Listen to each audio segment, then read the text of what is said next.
You don't need me to send you the YouTube stuff. Just everything that said in the room is picked up.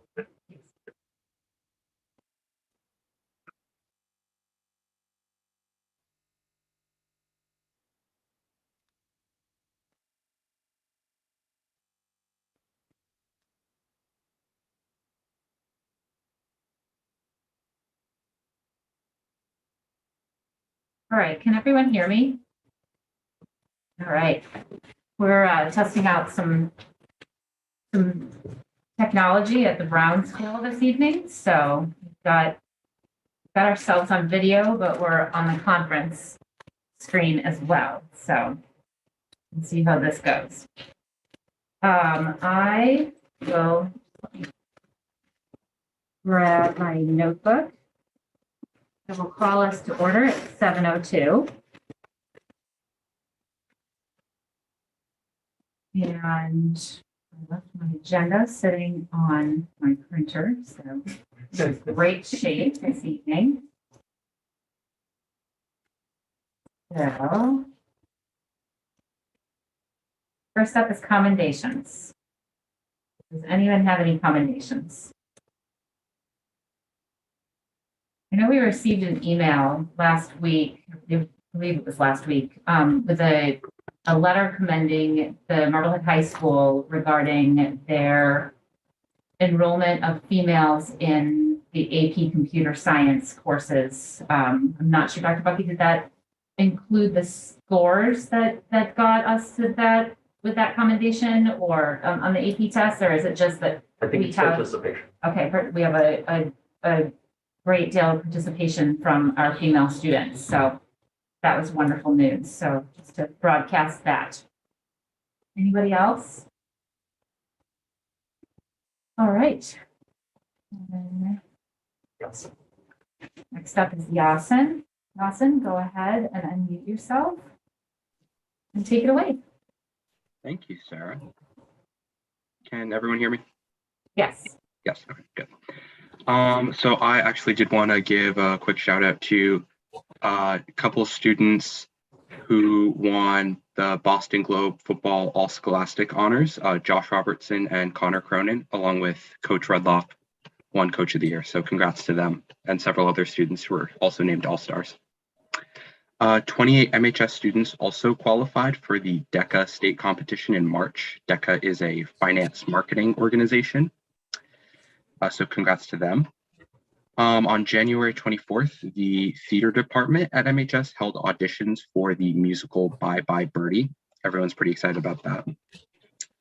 Our math team is first in the division. We had a meet on January 6th, and we're also in the top 50% of the league.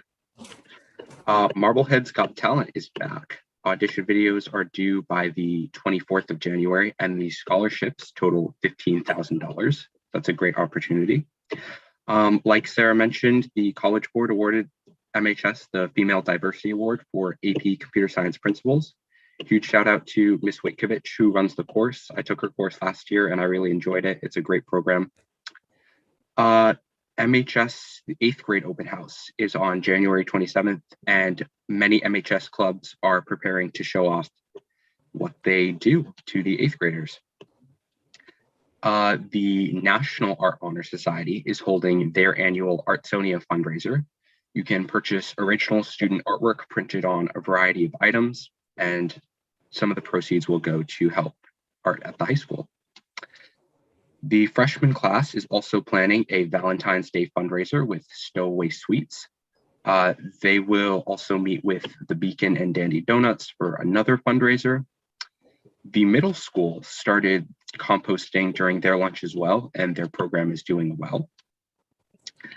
The National Green School Society at MHS is doing a bunch of things. They're doing an audit for a food rescue program, continuing their no idling campaign, and meeting with local government branches to see how they affect environmental policies in Marblehead. So all great things. And also girls basketball is 7-4. The ski team has their first race tonight. The swim team is undefeated, and indoor track has a meet tomorrow. And I think that's everything. Wonderful. Thank you for all of those updates, Yasin. That's all really great things going on, as always. It's always fun to hear about it. Thank you. Thank you. All right, next up is public comment. I will ask people to use the raise hand function and to remember that we need your full name and address for our records.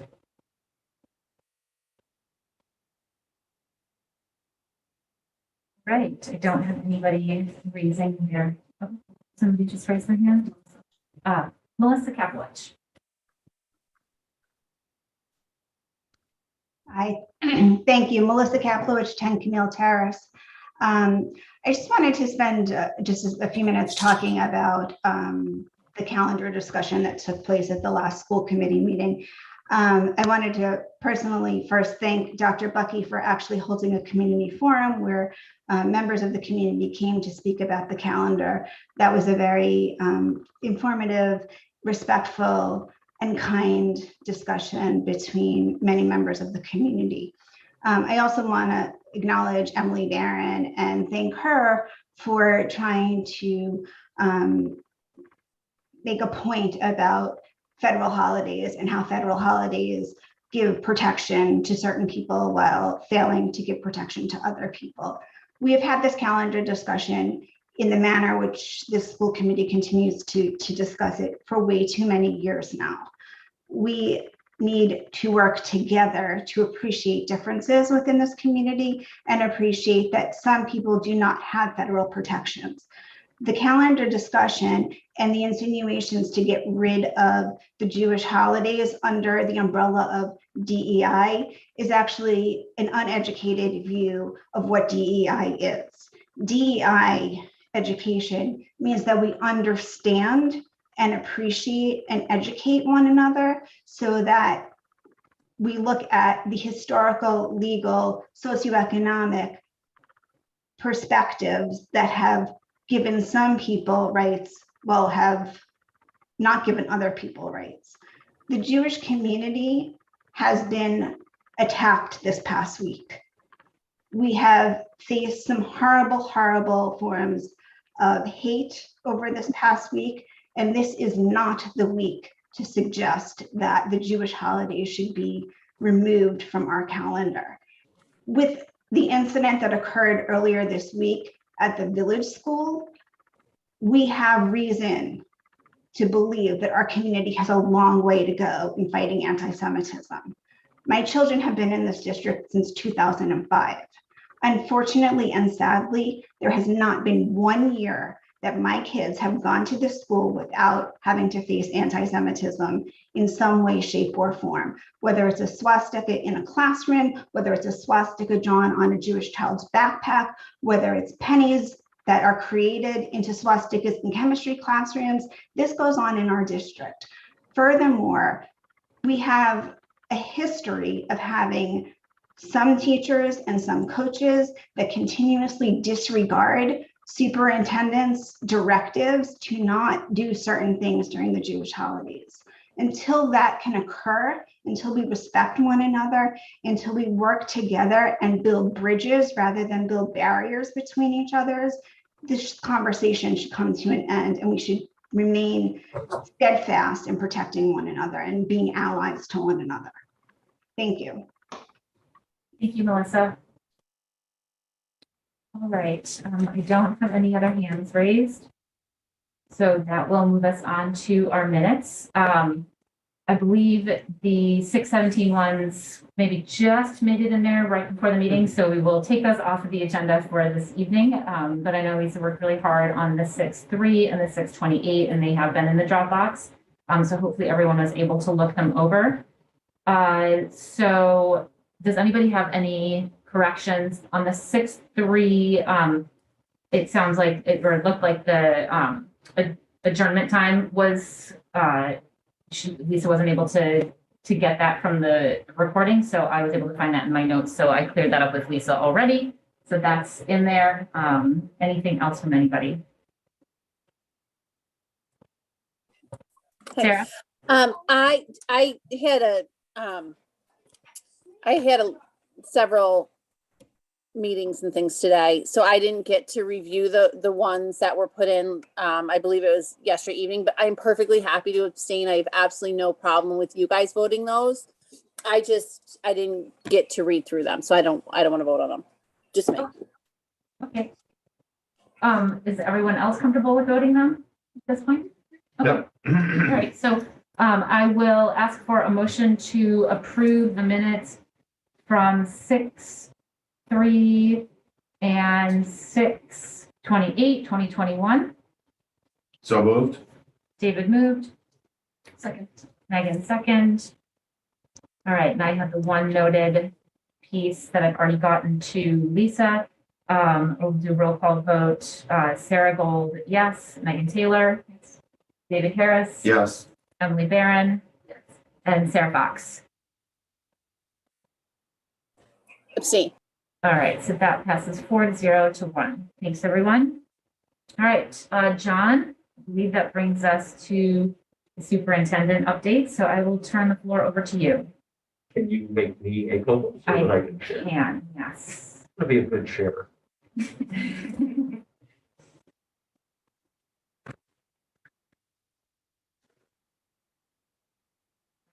Should be good to go. Great.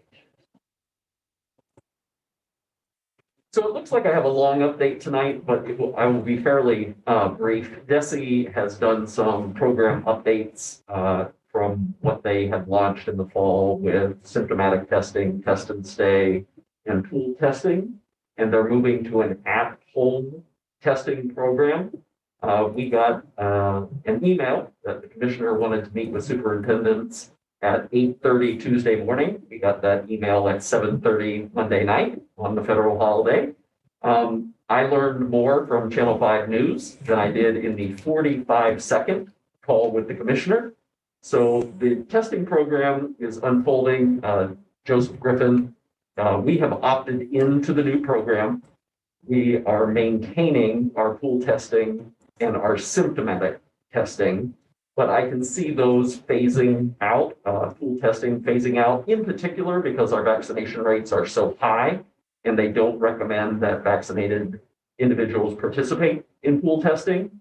And if you've had COVID, you can't participate in pool testing. And so I'm not sure the time and workforce power needed for that, but until, and it will not surprise you that the launch of the new at-home testing program has not been smooth in the last day and a half.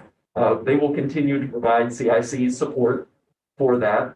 It will give us an opportunity to distribute to staff initially, and then staff and students at-home test kits that will take the place of our test and stay program. And there will be updates to contact tracing.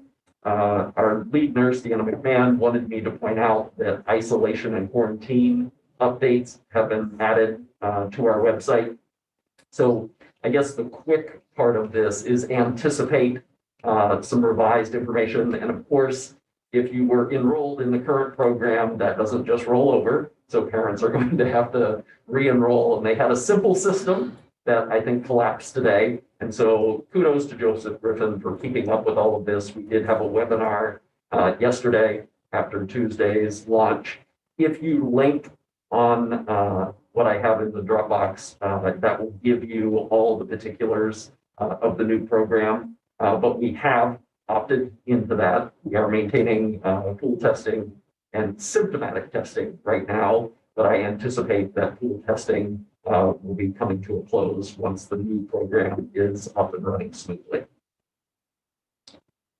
I imagine that will solicit questions, and I hope to be able to answer them.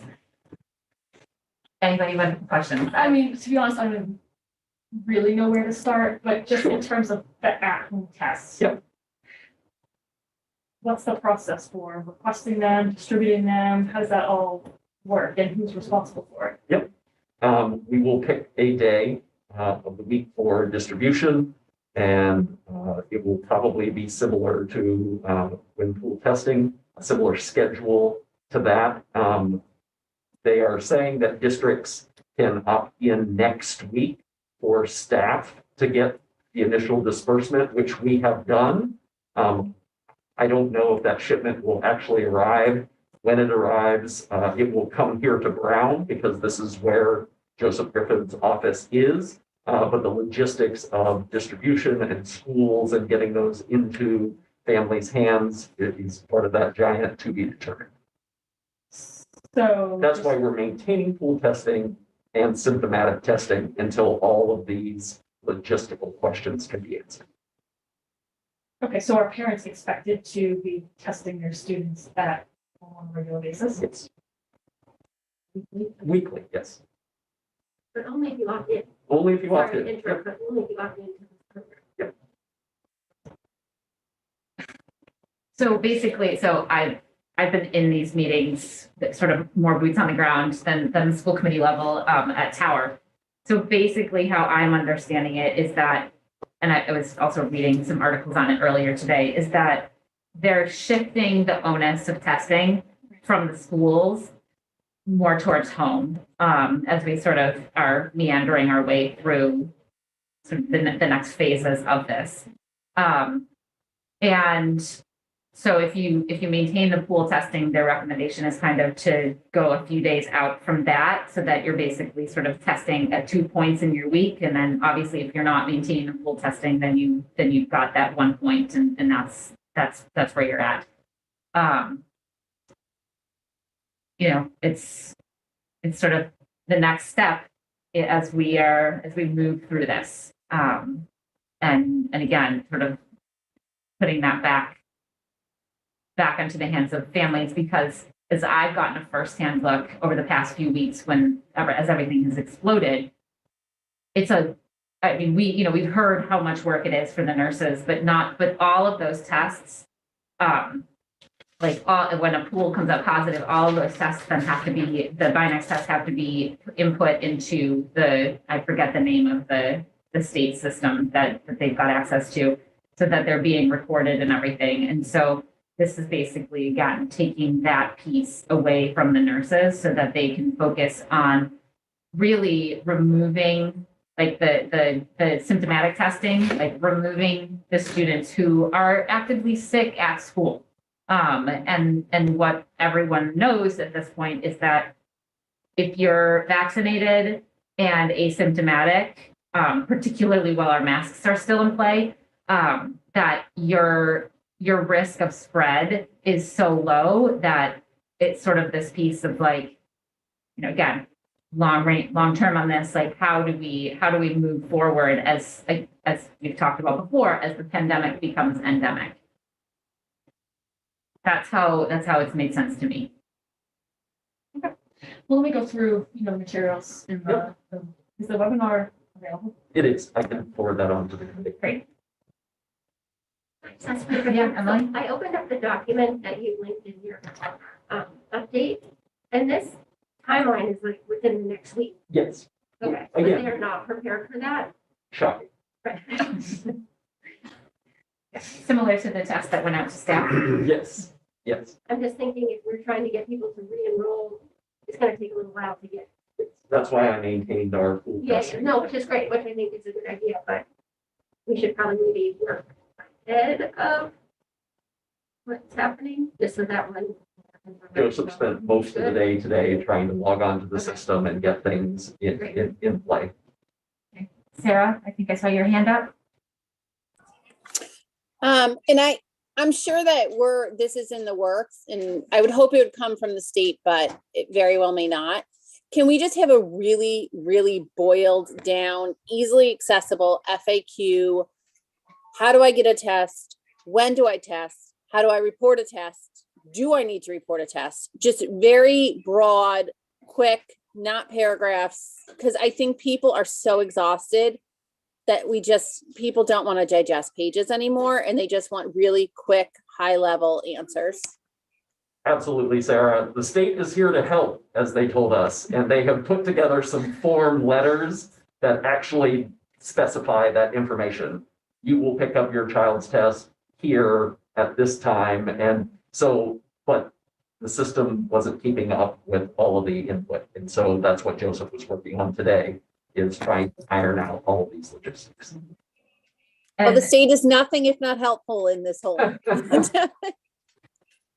as I understand it, just Sarah, to sort of, again, answer a question, you don't have to report positives and you then just, you call your child out sick with COVID if you've got a I'm sorry, you don't have to report negatives and then you call your child out sick with COVID if you test positive. I just want to clarify one thing. Are tests being sent home in backpacks or you have to pick it up? Could be the If we can pull off sending tests home in backpacks, I think that would be ideal. Because I think it's another hurdle Yeah. for parents to have to. I think we're gonna have to see numbers to see how many people opt in and what makes sense for families and for school staff as well. As much as they say they're trying to decrease the burden on schools, that remains to be seen. Yeah, 6 to 1, half dozen of the other. All right, anything else on the testing? All right, So next up is the Glover School Principal Search. I have a document here.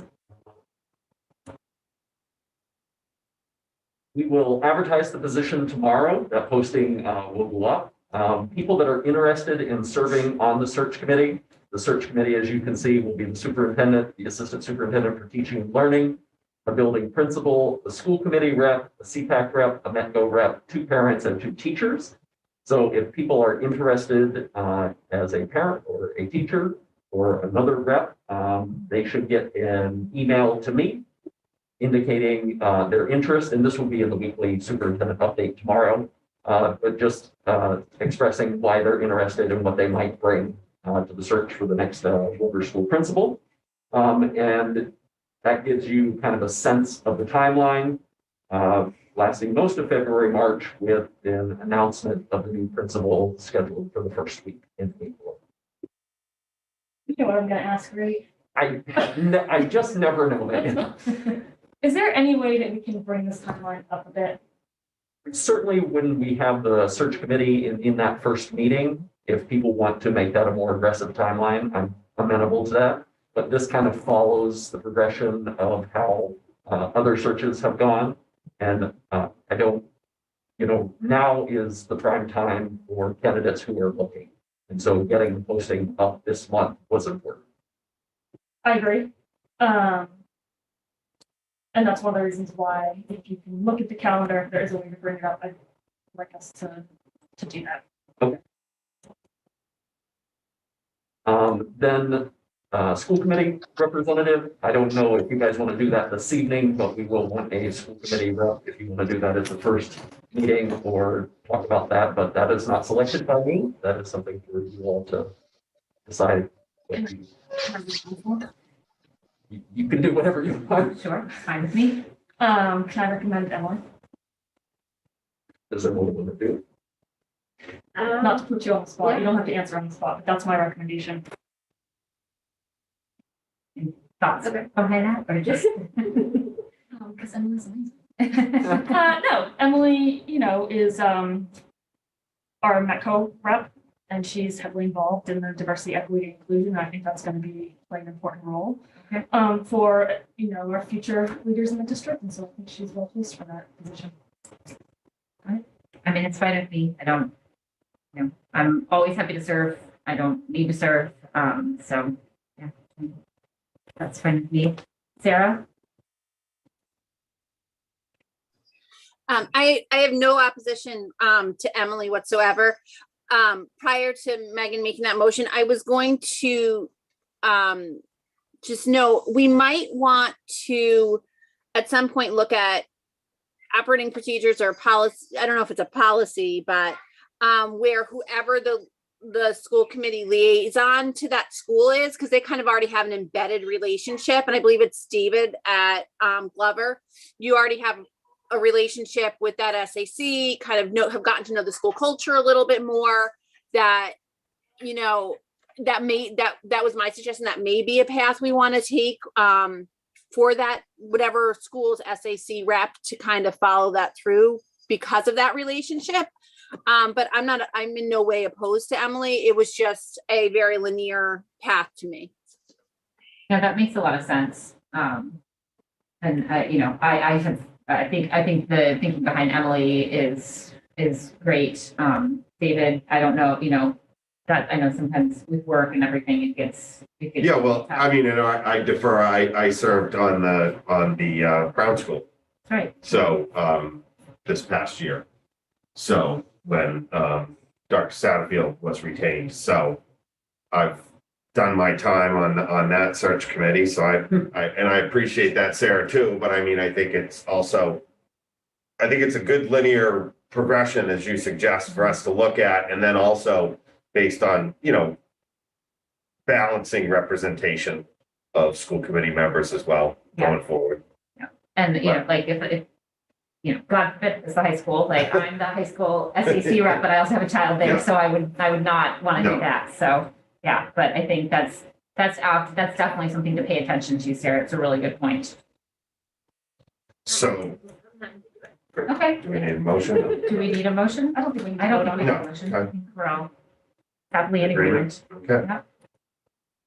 So the next thing on the list is just an update on instructional walkthroughs. That was one of my goals for this year, and I just wanted to keep that on the radar, that those are happening and really are rewarding. I'm very appreciative of the teachers that invite 4 adults to come walking into the room, but it is an opportunity for administrators to align our practices. And so to have conversations, professional conversations about, are we all seeing similar things? And one person isn't going in and seeing an exemplary lesson, and somebody else is seeing something that they want. And so those conversations have been very rewarding. So the budget conversations continue. We have a number on capital, we have a number on operating, and we have the next joint budget subcommittee meeting that will be Tuesday, January 25th at noon. And again, those numbers are fluid, but they're big numbers. And so this committee, I think later in the meeting, is going to have some conversation about where we go with big numbers. But just wanted to touch on the budget piece. Some upcoming meetings. Safety committee will be on Monday, doing some great work there. The wellness committee is going to meet on Thursday. I will have a superintendent coffee next Friday at the village school at 8:15. That's kind of an open forum. There isn't an agenda or a scheduled topic for that. So whatever's on people's hearts and minds. And then what everybody's been waiting, the dog naming contest Yes. has been beyond rewarding.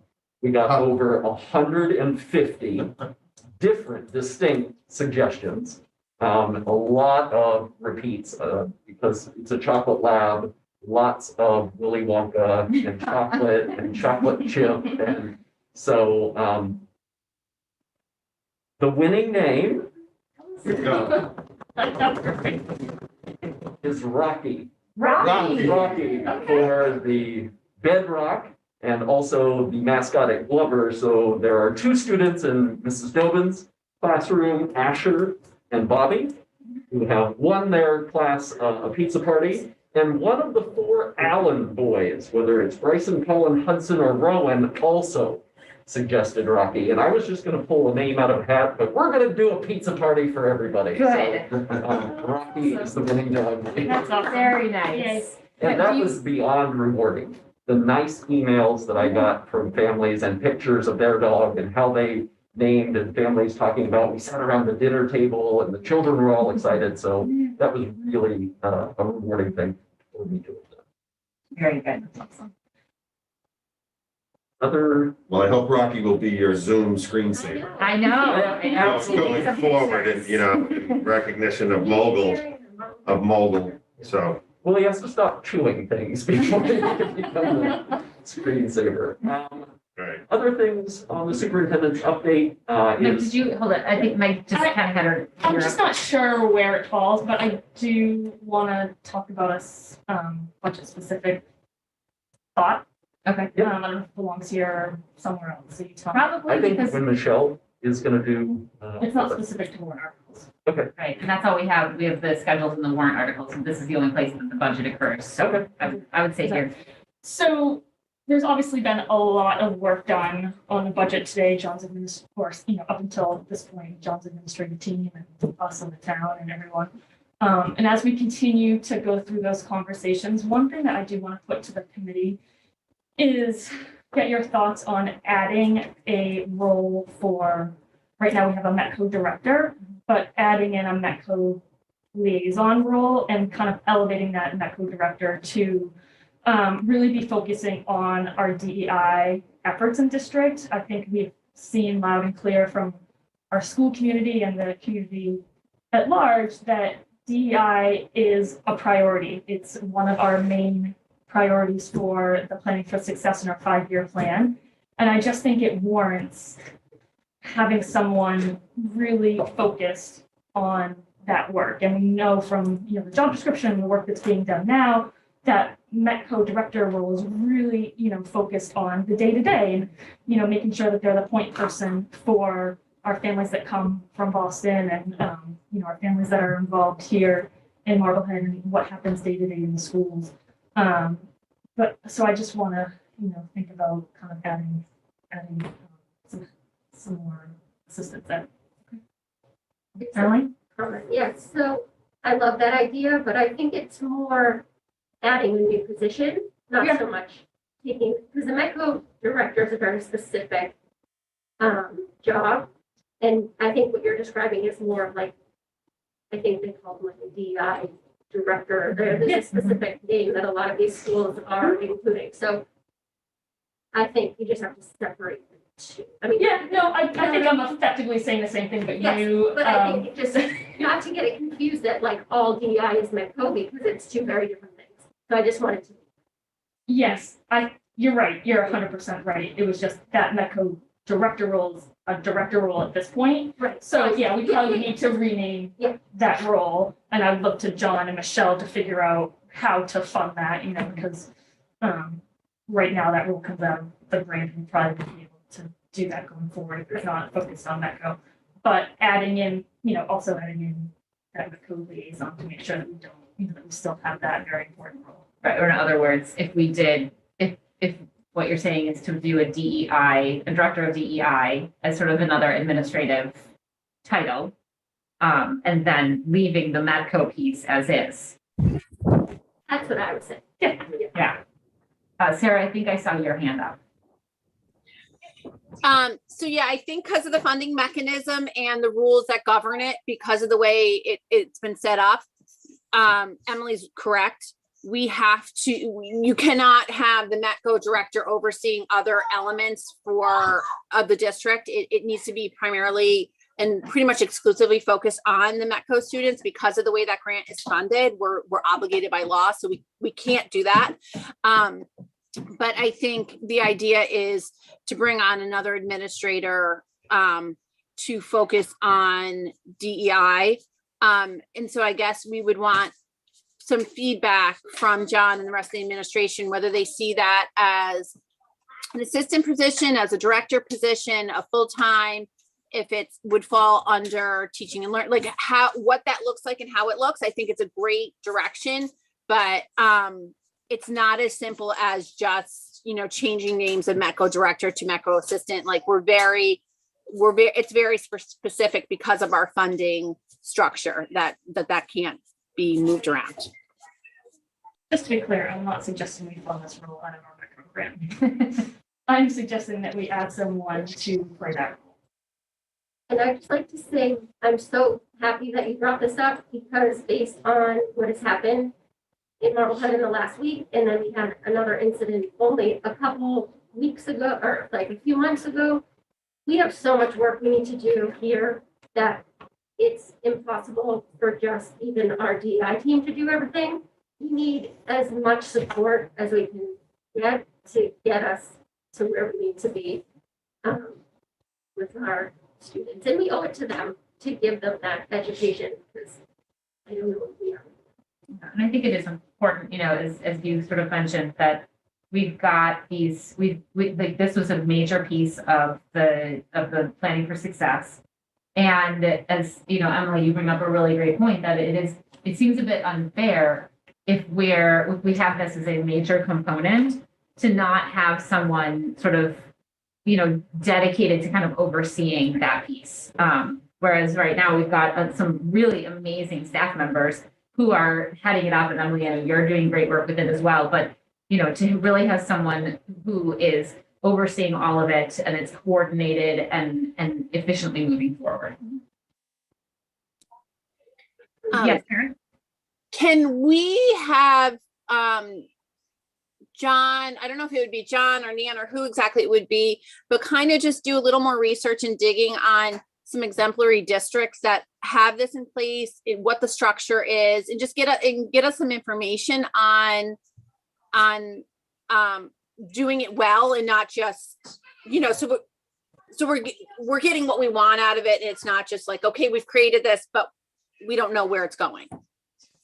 Yes, is a quick answer to that. And if the superintendent's listserv is any indicator, this is a conversation and a position that many districts are looking at, because there are requests almost daily. Does anyone have a sample job description? Is it a director? Is it a coordinator? So I'm happy to do that research and report back at our first February meeting. And no one's even mentioned the fact that there are a lot of initiatives coming from DESE regarding DEI and the expectations. I mean, there's initiatives coming into the athletics arena as well. So, if we want to stay on top of everything and sort of, as we're looking at this budget, as what do we need to be an exemplary district providing exemplary education, this does make a lot of sense. Thank you. All right, go ahead. Next thing on the agenda is the recommendation to move Dr. Donnelly from the interim director of student services to the permanent director. It is a school committee appointment, but my recommendation is that Paula has done an exemplary job, and she has moved a lot of things forward and bringing stability to that department, taking the interim title and making her a permanent director. And she has tremendous support from CPAC in this transition as well. So I don't know if you guys want to ask her any questions or just make a motion to move that forward, but I turn it back to the chair. I will allow people to ask questions if they have any questions that they would like to ask of Paula. Anybody? Sarah? Welcome, Paula, by the way. Hi, Paula. I just Hi, thank you. wanted to thank you for, it was, I think at one point it was trying to drink out of a fire hose at some points throughout this year. And I wanted to thank you for that. And just ask, if there's really anything you have that you want us to know or to share with us. Gosh, not specific. I was expecting harder questions than that. I think we've all lived it for the last year. Right. No, and I really can't think of anything specific off the top of my head, except that I am grateful for the support that I've gotten from everyone on the committee that I've interacted with, either in this forum or, some of you are parents of kiddos on IEPs. And I've just been appreciative of the support you guys have provided, because I think every conversation has always ended with, what else do you need? Is there anything that we can support you with? Please let us know. And I think that probably is, even outside of a pandemic life, making sure that people feel supported by colleagues and other people that they work with. So I think that if we continue to build that mindset that this is a really collaborative endeavor, that student services isn't going to just be special education and that's it, but that we really all continue to foster, and all means all, that these are all of our kids, mindset, that I think that we can continue to build on everything that's going on so far. Wonderful. Anyone else have anything for Paula?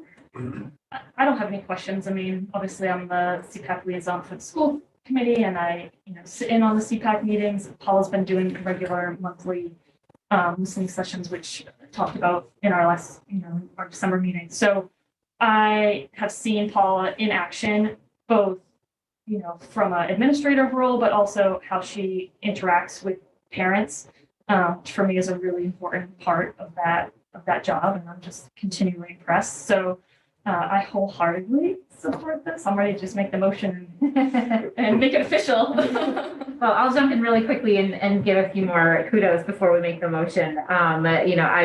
Last year I worked on the SAC with Paula at the high school when she was the chair over there at the high school. And, I just found her to be really professional, incredibly well-spoken and intelligent and knowing, the direction of students. And I think that the time that we were in a small group together was when we were talking about what the portrait of a graduate looks like. And as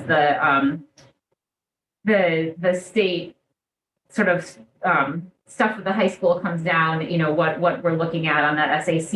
And, Paula just had a really great lens into who students should be when they leave our high school after having, come through the Marblehead system. And so I think, I'm really happy that we've got her in this director position and that we are working to keep her there. So with that, I will ask for a motion to approve Paula Donnelly as the Director of Student Services. So moved. Megan moved. Second. Emily second. Anything else from anyone? Do we have to make the motion reflective to state that we're going to enter into contract negotiations? That's typically what we do when we make an appointment, or no? Yes. All right, so I should have printed more.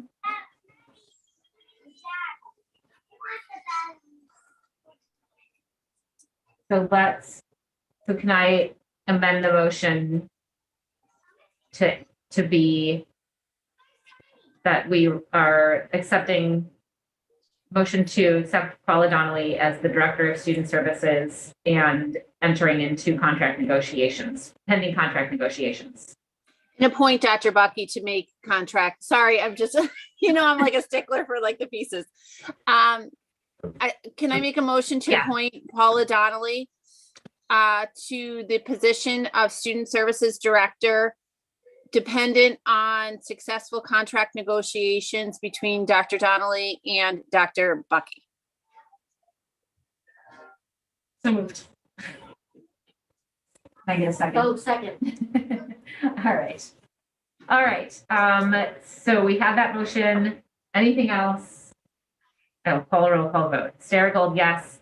Megan Taylor. Yes. David Harris. Yes. Emily Barron. And Sarah Fox. Yes. All right, that passes unanimously 5-0. Congratulations, Paula. Congratulations. Congratulations. Good luck. Thank you. To jump back ever so briefly, because as we're talking about student services, and the fact that it is that student services covers all of our students, it doesn't, as many people often think, cover just special education. This role that Megan presented should fall under a report, I would think, to Paula. So when we look at that structure of a DEI coordinator or director, or how we do that, I would think that would fall under student services. Leave that to John to figure out. It's an interesting point. Yeah.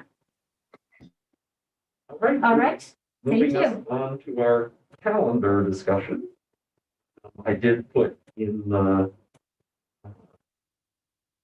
Dropbox calendar what has. Just trying to share the screen. So MEA voted to approve this calendar at a meeting last night. And it includes the 3 PD days to begin the year. It does have school starting after Labor Day. The pre-K and K start the following Monday, but in conversation today, people were wondering if we could have that earlier. That's certainly something that I'm willing to explore. I'm not sure that necessitates another version of the calendar coming before the school committee. It offers the full conference day in December. There'll be a half day for conferences the following week. I heard Sarah's concern that the holiday vacation or the holiday recess was very short this year, and it looked like it was going to be shorter next year. So we have made that December 23rd day a vacation day with the early release on the 22nd. And then Good Friday as a half day. And so when I put this in, it was, MEA is voting, but they voted last night to approve the calendar that you see before you. All right.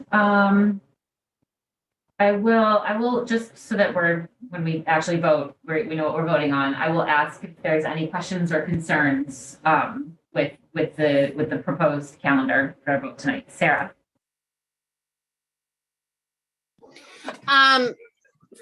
Yes, first I want to just address some research I did, or actually one of the outstanding questions was we were going to look at if we could move up the kindergarten screening, because I kindergarten and pre-K starting mid-month in September, I think is exceptionally hard on working families.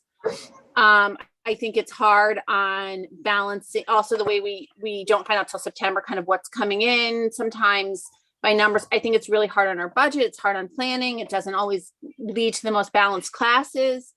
So we were going to look at moving that kindergarten screening up and having pre-K and K start at the same time. Did we get a chance to look at that? Because I think that's significant any year, but particularly in a year when we're looking at starting kindergarten and K, not till September 12th, that's exceptionally hard on working families.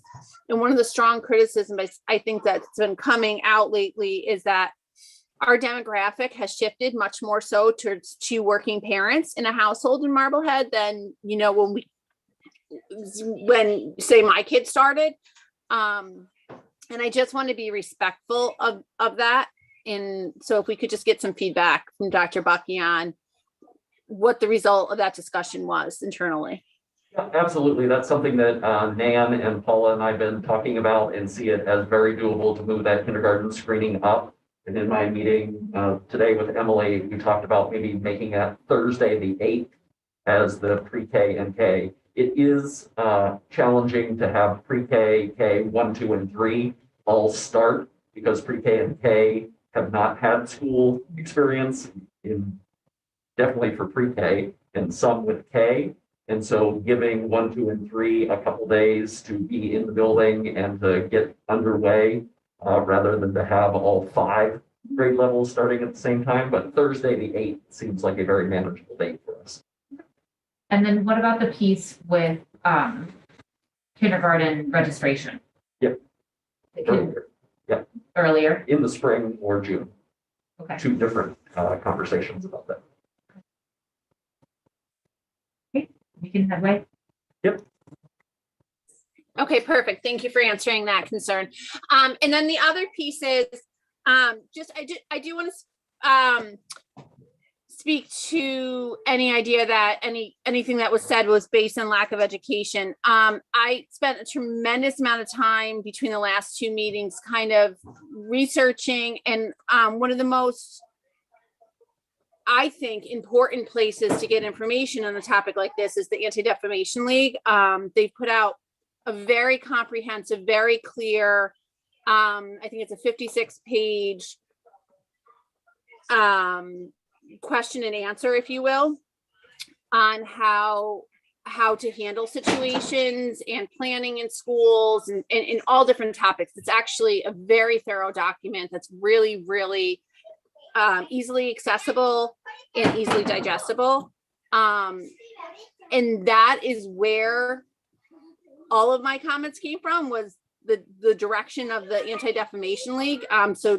So I'm a little dismayed that there was any idea that it would come from any other place. But one of the things they talk about is the Lemon Test and how everything should be hinged on the Lemon Test. And I think, so the Lemon Test, for anybody that doesn't understand what that is that in public education, there's no place for religion, as we all know, any religion. And that you need to pass the Lemon Test, which means it needs to be for a secular reason, not any religious reason. And so I think that we my sense is we would pass this threshold to still observe these holidays that seem to be what what's presented and what the community is speaking up for. So my sense is we would meet that threshold, but without a survey to see who would be observing what dates, there's no way to know if it's a secular reason or not. And so my only request is that we do the survey to see who would be out on any, and not limited. I would recommend not to limit it to the two more prominent religions that we all seem to think of as more prominent, being the Christian and the Jewish faith. I would find some way to rate the survey to ask, are there days you would be taking off under this exemption? What would they be? And the Lemon standard, or the Lemon test in the ADL, gives an actual number threshold of your percentage. And if more than a certain number of your staff or students are going to be missing because of that, then it most certainly is for a secular reason. And under the Anti-Defamation League's protocols, should absolutely be included in the calendar. And that's my only point here, is that we need to, organizations like the Anti-Defamation League knew far more than any of us. I think I'm willing to say that, far more than I do, about what is proper and lawful and respectful. And if this is their suggestion, that's my only recommendation, is that we follow their suggestion. But if there's opposition to that, I'm willing to hear that as well. Are we voting the calendar? Yes. Okay. Yes. I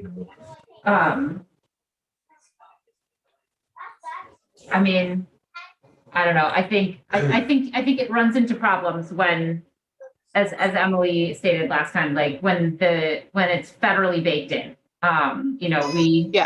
We live in a predominant. Unfortunately, I don't have an opportunity to change it. I'm just saying that I'm purely following the guidance of the Anti-Defamation League. And like I said, I'm perfectly happy to vote this calendar and go with it. But I do think, like I said, these documents are out there, and I'd at least moving forward like them to be part of our discussion rather than it being more personalized. And I think that's where we've hit the third rail on this, is people, it becomes about someone not being educated or this or that, when there are documents out there by exceedingly well-respected organizations that cover this. And I would just defer to that. And I'm happy to, I think always, referencing sources like the ADL is always a good thing. I do a little stutter step on a survey just because, surveys are easy to put out, really difficult to make a good one, as we've seen some of our stuff last year. So, I would, I wouldn't make any commitment. I wouldn't be prepared to make any commitments to do a survey for that reason at this point. I think, this is continually a conversation, whether we do a focus group, a survey, like the calendar superintendent coffee that John hosted was very well attended. I've been to each of the superintendent coffees, and that was by far the largest crowd at a very busy time of year. So people, prioritize that. So, I think that was another step in the right direction. And as we sort of continue to move forward with this, I think each year we've gotten a little bit better in kind of refining things. I think there's still places that it can go. But I think this is another, for everything that needs to be taken into account, this kind of does that. Okay, no, that's fine. And I wanted to share that document from the ADL, but the mechanism to share things, we can't do that. But I don't know, Sarah, is it appropriate for me just for the future to send that to Lisa and have her post it? Like something like that? Sure, yeah. Or you can share it with John, and then John can get it out to us as well. Okay, all right. Sounds good.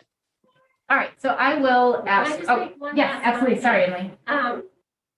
So I also, after our last meeting, went home and did some research because I thought maybe I wasn't, completely accurate. in what I was talking about. And I forget where I saw it, but they said in a situation like Marblehead, where you have a religion that doesn't fall within the traditional federal holidays, it's best practice to, if it's a large part of your community, you take the days off because it's not just students, it's teachers. And it's easier for a student to take the day off to celebrate, but it's much harder for a teacher to. And so it's for everyone in our community to have that opportunity. So I think what we do is great, and we are a step above many other districts in allowing these to be holidays on our calendar. And so I think we should work. All right. So I will ask for a motion to approve the proposed calendar for school year 2022-2023. Megan moved. Emily second. All right, I will call roll call vote. Sarah Gold, yes. Megan Taylor, Yes. David Harris, Yes. Emily Barron, Yes. Sarah Fox. Yes, we're going to look at that kindergarten start date though, correct? Absolutely, yes. Yes, and that doesn't impact the calendar because it's the start of school and kindergarten can kind of flux within that. Okay, we can move that back without a problem. Right, I don't think we needed, I don't think if anything changes with that it would need to come back before us. Okay. All right, that passes 5-0. The last thing that I have is sabbatical leaves, and I'm not recommending that we approve any sabbatical leaves for the coming year. There's not a history of sabbatical leaves in the district, and it is maybe even for selfish reasons, but they're some of our best staff members, and losing them for a year and not knowing who you would attract, you have to have been in the district for at least 6 years. And so it's a 7-year veteran teacher or greater that would be out, and you're attracting somebody in a tough labor market for a 1-year position. And so I would like to be able to meet with MEA, and when we look at collective bargaining agreements for the next round of negotiations, to look at the sabbatical leave. And so for those reasons, I'm not recommending that we approve any sabbaticals for next year. So one of the reasons that this is coming up this evening, Sarah, I saw your hand too. I'll after I just say this, I'll call on you, is because as far as I'm understanding it, should John have recommended that the sabbaticals be granted, that it would come to us for a final approval, because in that there's a budgetary impact, because we'd be paying the salary of the staff who is on sabbatical leave, as well as having to fund that position for the actual classroom teacher. So that's why it's being brought before us this evening with no vote, because there is no recommendation with any that has any budgetary implications associated with it. All right, Sarah, go ahead. Correct me if I'm wrong. I believe there's a provision for the sabbatical to be given as a unpaid leave of absence for a term of 1 year. That is So correct. I would, and I do believe this has happened in the last few years. I know a few individuals who have taken them in the last few years, and one just came back from one, I believe, last year. But my concern is our teachers are incredibly stressed and burnt out. And for the exact reasons that Dr. Bucky is recommending not to give this, because these are seasoned employees, I would recommend that we reconsider that and give it. These are people that have shown up every day. I don't know who the individuals are, but our staff has showed up every day. Some of them just need a break, a breather, so as not to be burnt out and leave the profession of teaching. And I think if we do not honor their request, that we are very potentially looking at these staff just outright leaving. This is a hot job market. Teachers are in demand. They can leave us for a year and get a job somewhere else, probably with no problem, versus if we extend the goodwill of offering them a 1 year unpaid leave, sabbatical and leave of absence, they can take their breather and they can come back and rejoin us. And we're not losing that talent versus if we say no, I think there's a very strong potential of losing talent and losing good teachers. And I think by approving this, it's a way of us saying we value what our teachers have done for us for the last 2 years. And we value the needs they have right now and we support them. We can't do it probably financially, and I totally understand that. But I think an unpaid leave of absence for a year is, in my opinion, what I would hope we would consider. Absolutely. Yeah. That's Isn't that what in my this memo. says? Yeah, That's that's in his memo. I read the memo twice. I just said that we were gonna not approve this. We're not approving the paid sabbatical leave, or he's not recommending that we approve the paid sabbatical leave. So alternately, and in accordance with the Unit A contract, applicants may consider submitting a formal request for an unpaid full school year leave, which at that point then also would have no budget implications. Oh, I read that as, and this is what they're doing. Nope. Okay, all right, so they can reapply and we would assume that we would grant that. Okay, I apologize. I had read that's what was going on and we were saying no to it. I apologize. And that's all I have. Thank you. All right. Thank you, John. All right. Michelle, I think. Yes, Michelle is up. We've got our finance area and I believe schedules are first on there. So let me just quickly find that memo. Can I get a motion to approve the identified schedules of bills totaling $362,564.34? So Megan moved. Second. Second. Go ahead, Sarah. I'll take David. Sorry, I heard you first. Any questions on any of those? All of them were in the Dropbox as well. All right, I will call roll call. Sarah Gold, yes. Megan Taylor? yes. David Harris? Yes. Emily Barron? Yes. And Sarah Fox? Yes. All right, thank you, everyone. It's done 5-0. All right, now, Michelle, we've got our warrant article piece. So Michelle, welcome. I will let you sort of kick it off and we can take it from there. Yes, so we had learned earlier this week that the town meeting warrant articles are due to the town by tomorrow. So we are getting in under that deadline. We thought we had a little bit longer, but we don't, but that's okay. So routinely, we have at least one annual article that we submit to the Board of Selectmen, and that is for our special education revolving fund. It is a type of revolving fund. It's under Mass General Law, Chapter 44, Section 53E.5, which most of the town's revolving funds are under. However, we only have one fund under that particular part of the Mass General Law, and that's why we're only voting this one article rather than all of our all of our revolving funds that we have. And it requires annual reauthorization by town meeting. And in addition to that annual reauthorization, we also have to set a limit, which is applied to our spending. The fund can collect and reserve as much funding that comes in. However, we are limited to spending only up to that dollar amount that is voted by town meeting each year. So this year, I recommend our special education revolving fund be set at a limit of $1 million. That's much higher than we're anticipating actually bringing in next year, but the limit can be as high as it really wanted to be, or we wanted it to be, as long as town meeting agreed. Because if the funds aren't in that fund and have been received, then we can't spend them. But if we receive funds in excess of the dollar amount that is authorized, then we cannot spend them, which essentially the spending of this fund reduces our reliance on the operating budget. So this is a good thing. Right now, we only have probable tuitions committed for next year of about $240,000. And then typically we also have usually about $100,000 that comes in after year end for the previous fiscal year.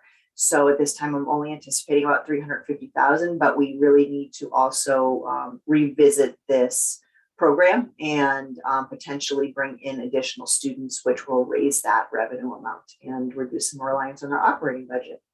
So at this time, I recommend we move forward a request for the special education revolving fund reauthorization in the amount of $1 million for fiscal year 23.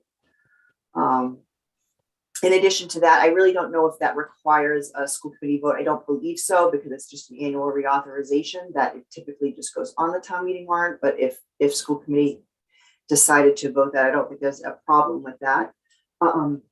We do have 2 other warrant articles that are really placeholders, and we have confirmed with Jason Silver that there are placeholders for both of these articles. One is for a supplemental appropriation for the school department, which essentially is the operating override. We're not sure where this will go at this point. It's still early on in the budget process, but we want to make sure that we have that mechanism built in should we need it.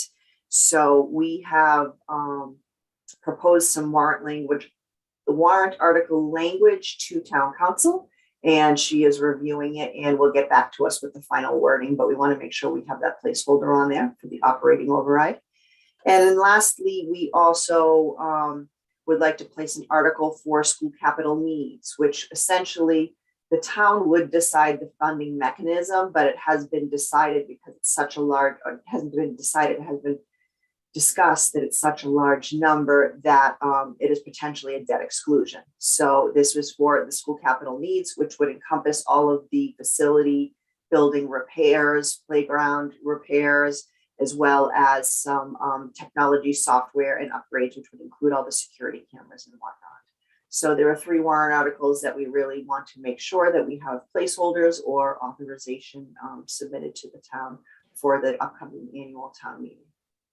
Michelle, can I ask a quick question before we sort of dig into that? Did I hear you correctly? You don't think we need to vote any of this, that it's okay that we're looking at this tonight and kind of just allowing it to move forward? I believe so. I know the revolving fund does not require a school committee vote, and where we have already confirmed that the town has confirmed that we have placeholders for both the operating override and the capital article.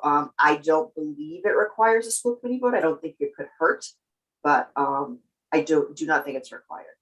Okay. I think Sarah, I would like to vote all 3, and I say that because in the past we have, and I sat in on another board's meeting this week, and they had town council there, and they were asking them for a formal vote for theirs. So just to cover us, because the timeline is so close, I would hate for us to not make it under technicality. So I'd like to make a motion for the school committee to support and sponsor the aforementioned 3 articles for town meeting. So we have a motion. Do I have a second? Second. Emily, second. All right. So Megan, you look like you want- just historically, and I know for sure when Bill was here, we talked about this at length, that we don't need to vote that special ed revolving fund. I don't think it hurts, but precedence wise, we don't need to. And again, I have no problem, just all saying, voting and agreeing that we put those articles in. I think it's going to be more important vote when we decide if we're going to act on those and what that would look like. I think that's the vote that, is going to really count for us. But if it's just kind of all of us agreeing, then that's fine with me. Yep. Yeah, I think I would agree with Sarah that it makes me feel a little bit better to have the vote actually taken so that there's no technicalities that can trip things up. Absolutely. As I said, I don't think it will hurt. So better be safe than sorry. And so I'll just add that since 2019, we have had this article in the town warrant.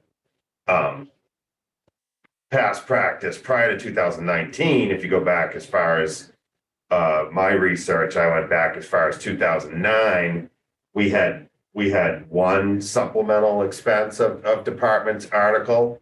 For me, I would be in favor of having one article, but given where we're at right now and the direction that we're going in,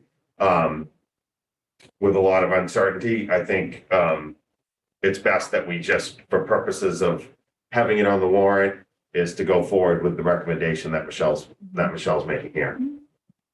Michelle, can I ask you a quick question too? With the capital piece, does that include the vehicle requests as well, or is that a separate thing? No, that would include that as well. This year, for the first time, the town has asked us to include the vehicles on the capital request and not as a separate rolling stock request. Okay.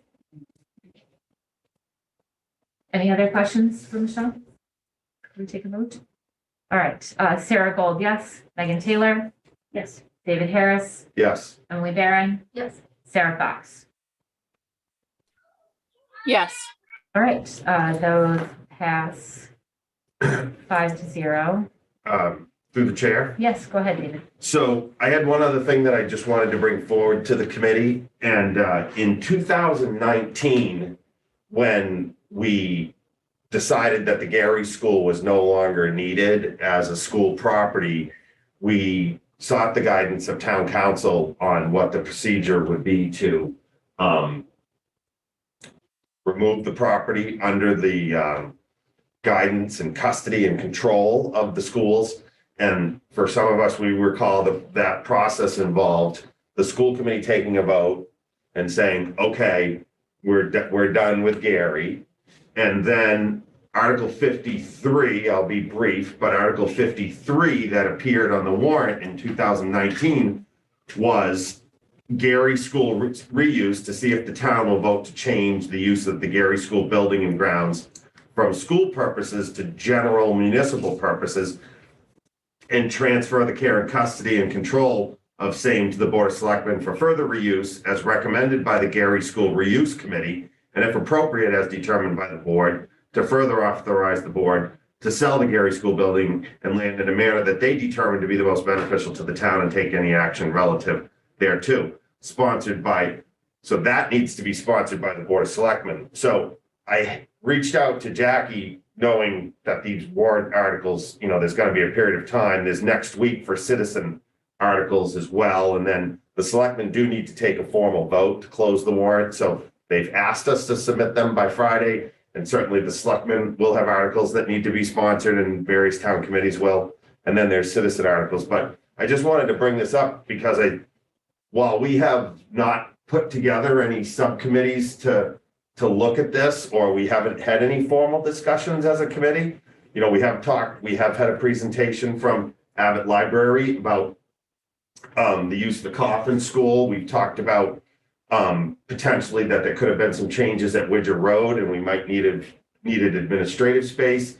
There's been a lot of various discussions, but my just general thought was I didn't think there would be any harm or foul if we were in support of, we haven't taken any votes. I'm not saying take any votes or make any decisions, but if we decided, say, in May to make a decision that Evelyn is no longer needed for any school programming, any things that we foresee coming up in the future, and we wanted to take this motion to put it back over to the town, we wouldn't be able to, because we wouldn't have, the selectmen wouldn't have this article there.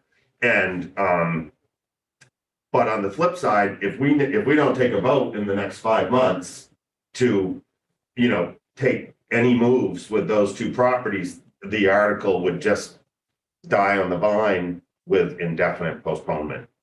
So I just wanted to put that out there for discussion.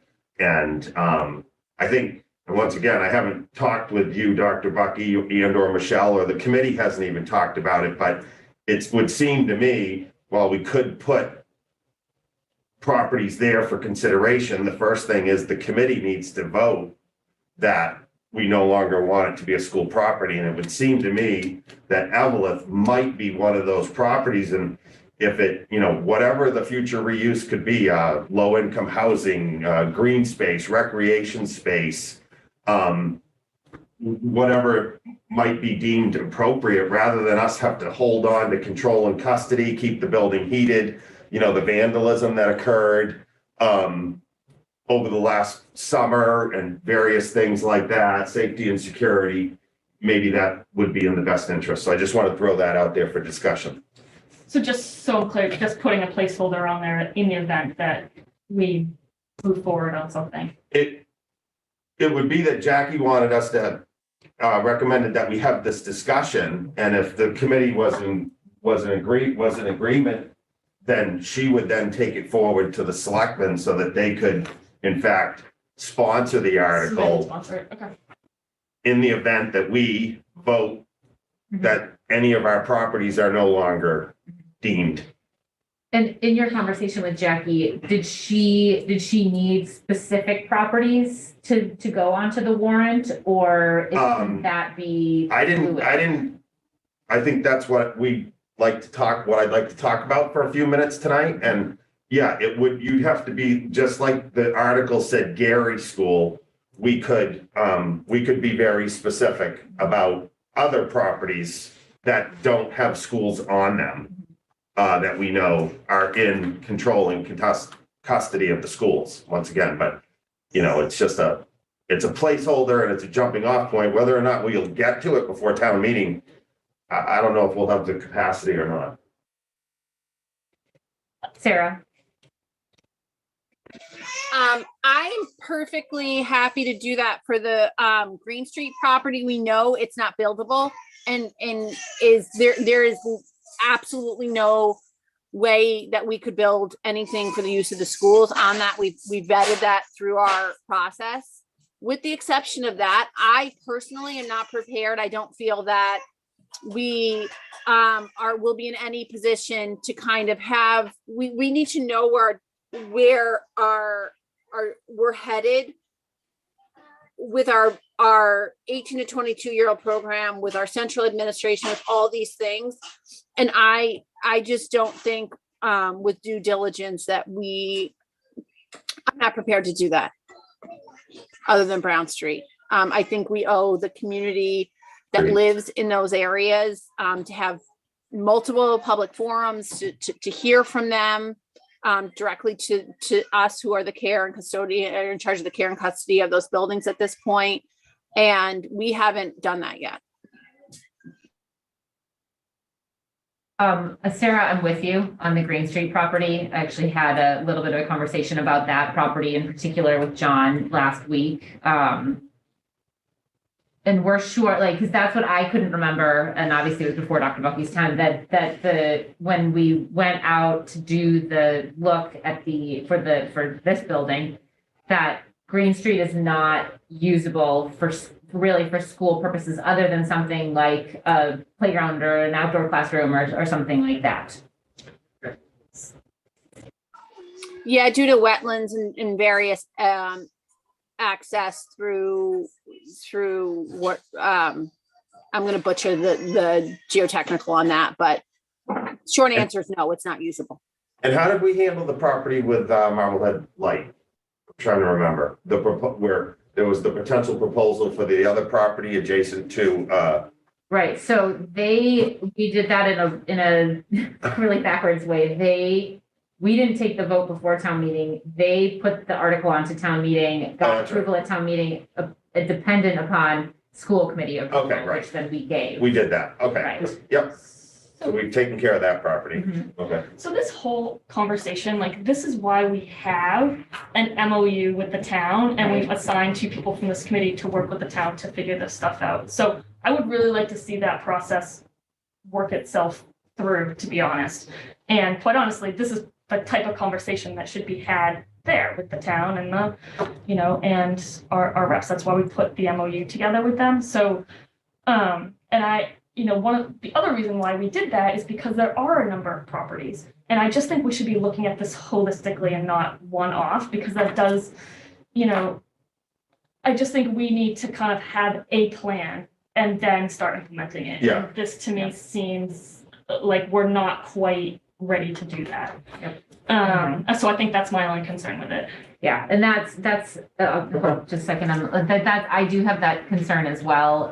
There is, there's a piece with Bikemore that's come up and everything. So I feel like that's complicated. It is, the Green Street property for Bikemore is being complicated by the fact that we still own it, but yet it's town property. And so that was actually where my conversation with Dr. Bucky started. And being that, but I also don't disagree with you, Megan, because, land is land, and we've had that conversation before, and there's only so much of it here, and, you know, we do need to be strategic, I guess, for lack of a better word. Emily? Oh, I just wanted to say, kind of off what Megan was saying, that as a facilities subcommittee, we have done initial talks about getting all the properties, you know, listed out. It's hard to acquire that information. But we did all the facilities assessment, but I think this is coming up as the next thing that we're gonna tackle is the properties, because it is, you know, an issue. It's something that we've been asked to Yeah. look at. Yeah, and, So I'm just saying, so yes, that's the process that I think as a facilities committee, that's what we're doing. We just haven't done it yet. So I don't know if now is the time to like go through with it. The warrant, I don't know. I think we're there, and I think, you know, that's, you know, David bringing it up is really kind of, we've got to just address it. Yeah, We've been yeah. talking about it for a long time. So I would Yeah. really like to see that joint committee put their heads together and start doing that work. I don't think it necessarily falls, you know, 100% on No, but you to do that. we're getting the, Yeah, you'll get there. slowly. Yeah, and it was, getting and it's the facility subcommittee was who was assigned to Yeah, that exactly. MOU. Yeah, no, exactly. To give you an idea of where we are, we formally requested twice the list of property, the complete list of properties that we have care and custody of, and just haven't been able to get them, but we've made the request. I'll make it a third time, and I'll keep requesting it. We just keep requesting it.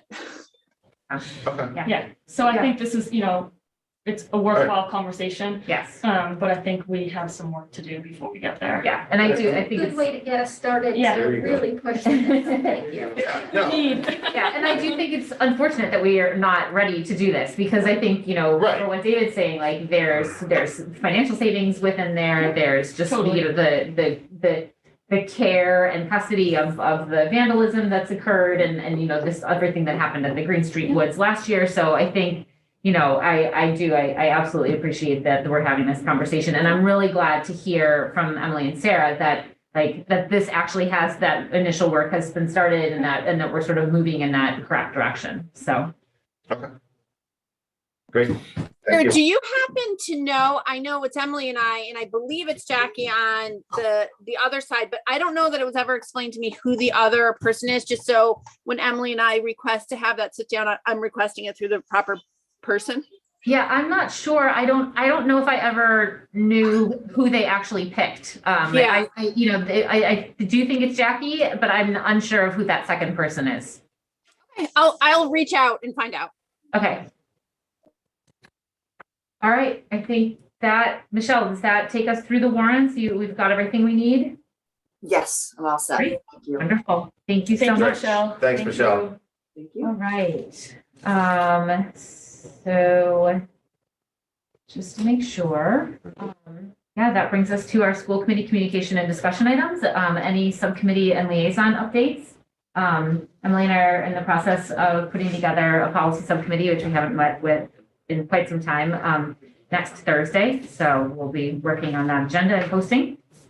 Anybody else? I had my SAC today with the vet school, or the vet school. Just two things. We're already in that time of the year where the 8th grade start their transition to the high school, which is super exciting.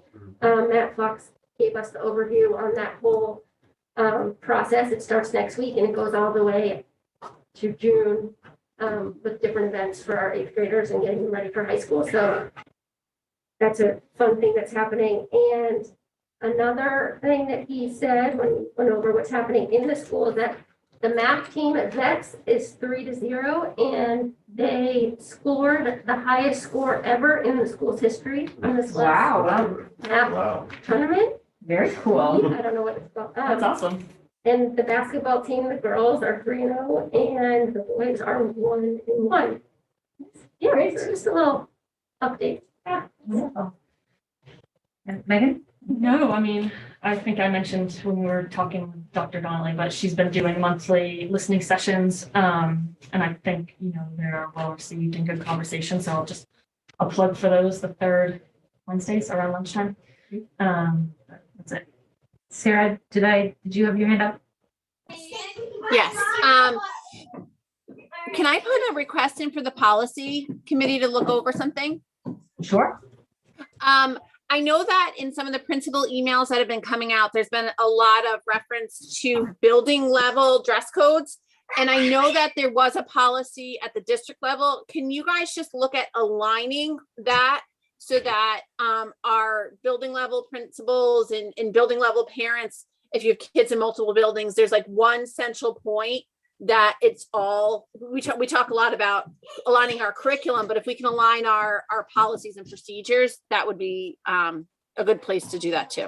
Yeah, absolutely. I can look into that. And if it's too much to pull, because sometimes we'll pull in the building administrators for those types of discussion. So if it's too quick to turn around that for this one, we'll put it on next month. Yeah, I'm even just sometime this school year. Yep. All right, Fine. great. I've got that written down, and that Emily's SAC, and then this actually goes nicely into it. The high school SAC 2 weeks ago talked about the need to sort of revamp the high school handbook. And so that work it falls under the SAC. Obviously it comes up to us eventually, which is why I think it's important to bring it up. So that work is going to kind of start to move forward. And it's something that Lisa, in a much more broad way, has been talking to me about too, about making sure that the policies align in there and that some of them are sort of dead links and incorrect letters that go along with them. So as we sort of have been, and I know we did a big review in, I think it was 2018 on the policies. So my guess is that that's where things kind of got a little bit misaligned. And that as we work on that makes sense. And obviously the dress code is part in all of those policy handbooks. So, yeah. All right, I think. I have one other. So just prior to this meeting, the building committee met. We still do have a building committee, but just a quick update. We had gone from over 1,100 punch list items, and we're down to 41 punch list items that remain. The majority of that work is taking place on Saturdays after school, and will be pretty much finished up over the February vacation. So that was a real positive report. And essentially, when you look at things, we're somewhere hovering around 98% work complete. And lastly, we had a detailed financial review of where the project stands, and we've been somewhere around 1.2, 1.3 million. And we learned through further detail and closeout of various items as we continue to get closer and closer to 100% completion, that we're now teetering towards 1.4 million, 1,446,000 to be exact, I believe was the number. So very, very positive news, and we're very fortunate because even with that number, as we've heard, Sarah and others have been able to bring forward needs that were maybe missing, whether it was a punch board or some special needs for some of the classrooms. We've been able to fund some of those things that just either were overlooked, or once they were in the school, we realized that we needed them. So all those things are baked into that budget, and we're in a really good place. So Sarah, you were on the meeting too, but that's the update that I have. Wonderful. Yeah, Yep. great news. Yeah. All right. That brings us to new business. Any new business? All right. And then correspondence. Lisa and I did put in the email that we had received from Peter Cohen of the charter school. I did reply. So just to sort of sum it up, Peter Cohen reached out. They need a new roof at the charter school, as well as he found out that we're looking at our high school roof and the Betts roof. And so his wonder was, is there a way, since, although they're a charter school, most of the children do feed to and from the Marblehead public school system. Was there a way in which that their roof needs can kind of come in line with ours and sort of in that request? So I did get back to him. I kept Dr. Bucky on that email, and I said, that's a great question. I actually have no idea. I did point out the fact that our buildings are all town buildings, and that we were working on our warrant articles. And so that was sort of how I viewed that. But I let him know that we would be talking about it this evening. to see if anybody else had any sort of working information on that, or sort of how we move forward. Yeah, Sarah. So I had looked into some of this too. I had reached out and asked Jason and Michelle. My gut was that there was no mechanism through town meeting to do that, and that was confirmed. We are unable legally to join those two and to do that. If they so choose, I believe they can do it as a citizens article or citizens water article. But there's no mechanism for us to sponsor anything or for the town to sponsor anything to allocate funds for that. Okay, so maybe I can reply to Peter again, and I will relay that information, Sarah, that and you know, kind of suggest that he reaches out to maybe Jason. It can't be Jason. So for who? John McGinn. John again. So- Yeah. You may want to just try to get that out to him tomorrow morning. The warrant Yeah. for citizens articles closes tomorrow before John The begins. warrant is next week for citizens. Citizens is next Friday. Oh, I thought it was tomorrow. Okay, yeah. So Yeah. John's so we'll have to- here on Monday. Yeah. Yes, I will toss him an email tomorrow morning. All right. I don't think there was any other correspondence, was Sorry, there? just one other thing I totally forgot on the CPAC. Oh, Sorry. okay. CPAC has put out a survey to parents, looking for feedback on some specific, areas that they're looking to, to continue to build on. So if you've received the survey, please fill it out. The feedback is very important, for the mission of the CPAC and obviously for our district and our students. So have a look for it. It might, be in an update from, I think I saw mine in the village school update. And they also, come directly from CPAC. So check your emails, please, for that and fill it out. All right. All right, and that takes us to the end of our meeting. So I will adjourn us at 8:33. Thank you, everyone. Thank you. These 8:30 stops, we're gonna get used to them. I know Dr. Bucky even parked right outside the door.